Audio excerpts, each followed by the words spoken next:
Okay कर दें हम, बस ऐसे कर सीधा नहीं करना। 16वां अध्याय है। बोलो राधा कृष्ण सरकार की जय। लो श्री पुरुषोत्तम मास महात्म की जय। 16वां अध्याय सुखदेव बैठ जाओ। को पुत्र की प्राप्ति। श्री हरि द्वारा वर देने के पश्चात हाथ जोड़कर कथा सुनो। सुखदेव ब्राह्मण से बोले, हे द्विज श्रेष्ठ, तुम्हें श्री हरि के पुत्र देने का वर कथा में हल्ला नहीं करे, प्रार्थना ध्यान पर देना। दिया है। तू धन है, क्योंकि तेरी बुद्धि श्री हरि भगवान में लगी।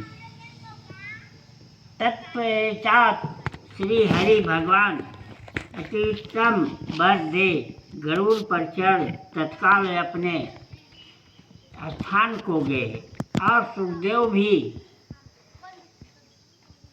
स्त्री सहित इच्छित वर पाकर घर जाकर गृहस्थी के उत्तम सुख भोगता रहा।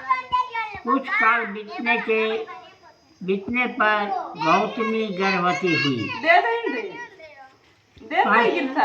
काल होने के पर गौतमी के गर्भ से उत्तम पुत्र पैदा हुआ। देव ने श्रेष्ठ ब्राह्मण बुलाकर जात कर ए अल्लाह चाहे जब कर कथा हो रहा है ना, वीडियो ग्राफिंग का।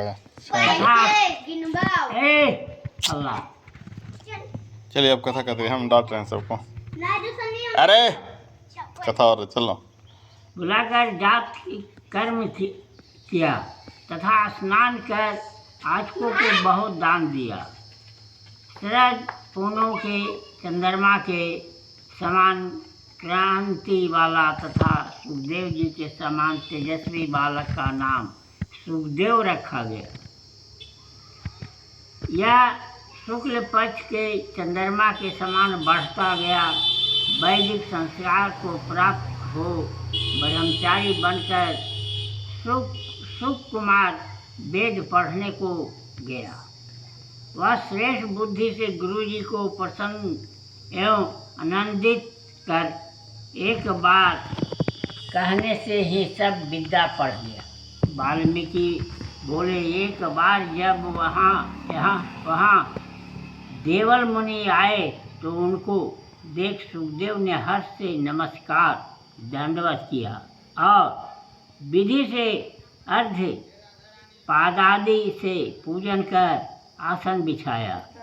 चरणों में पड़े हुए कुमार को देख मुनि बोले, अरे सुखदेव, तुझसे हरि भगवान प्रसन्न हुए, इससे तू धन्य है। तुझे यह दुर्लभ श्रेष्ठ सुंदर पुत्र प्राप्त हुआ। ऐसा पुत्र नर्म बुद्धिमान वाग्मी वेदाध्ययन करने वाला कहीं भी किसी के यहाँ नहीं देखा। हे पुत्र, यहाँ आ, तेरे हाथ में यह क्या कौतुक है। पुत्र का हाथ देखकर मुनि आश्चर्ययुक्त हो उत्कृष्ट ब्राह्मण से बोले, हे सुखदेव, तेरा यह पुत्र गुणों ए सौभाग्य का सागर है, किंतु इसमें एक ही महादोष है जिससे सब व्यर्था है।